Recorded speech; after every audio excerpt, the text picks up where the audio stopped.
everybody, how's it going? This is the Lapierre Pulsium Sat AllRoad.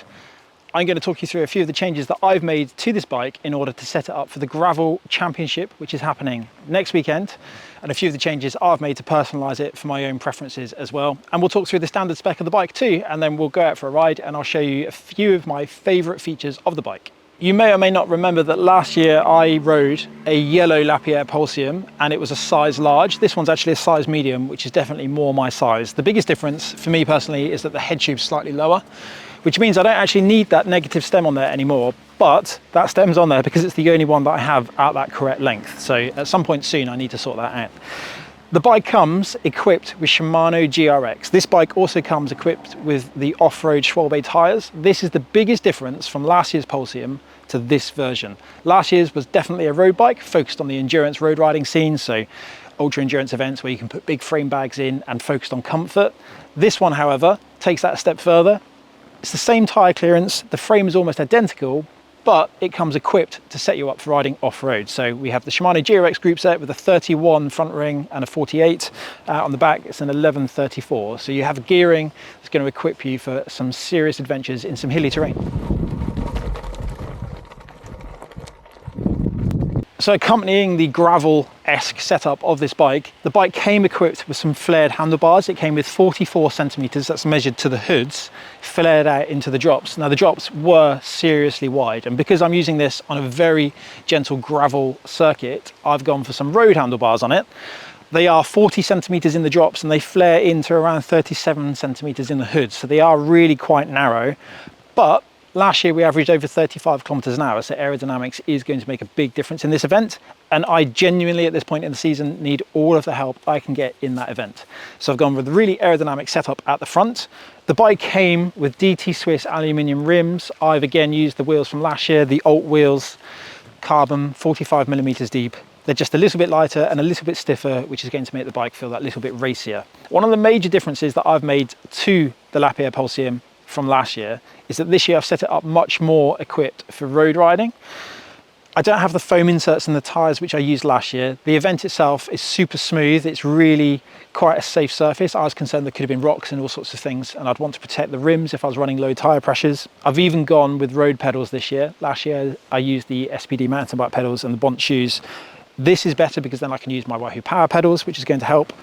I've not gone for an out front mount, and this is because of the shape of the bars. The bars are winged, which means that there's no space to put an out front mount. So the Garmin is going to live on the handlebar stem, but that's fine. I mean, I'm not going to pay too much attention. In the race itself, I might take it out and just use the watch. We're only recording the data in the race. I'm not going to use it to discern any pacing strategy or anything like that. It's probably, with my current fitness, going to be flat out anyway. The bike has an aluminium seat pin, so if you really wanted to lose some weight there, you definitely could. And actually one of the most comfortable saddles I've used in recent years, the Selle San Marco. It's a short fit saddle and I'm really a big fan of these. If you've never tried one, I highly recommend it. If you look at just the frame now, it is identical to the Pulsium Sat that I rode last year. We have the elastomer insert here, which helps dampen vibration. There's actually a gap in there, and it just helps reduce some of the buzz that you get from the road. The tyre clearance, it's exactly the same. The bike hasn't changed at all. So if you have one from last year, there's nothing stopping you setting it up just like this. And then the major difference apart from that, and apart from the fact that it comes spec'd with off-road tyres, is the group set. Last year I had SRAM AXS Rival on the bike. This year it's Shimano GRX.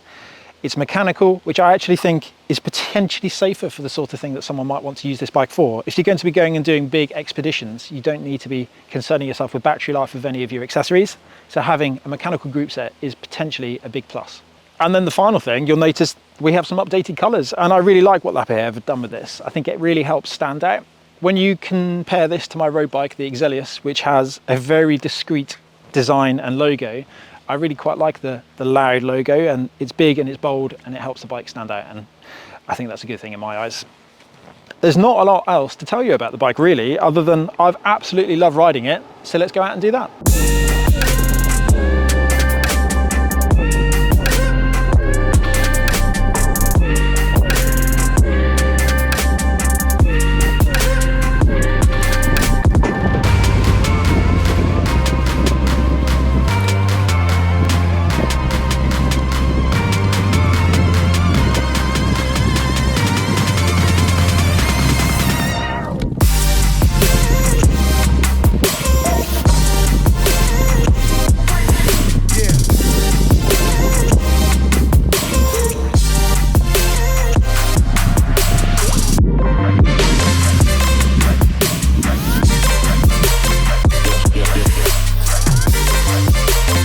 just can't do this on a road bike.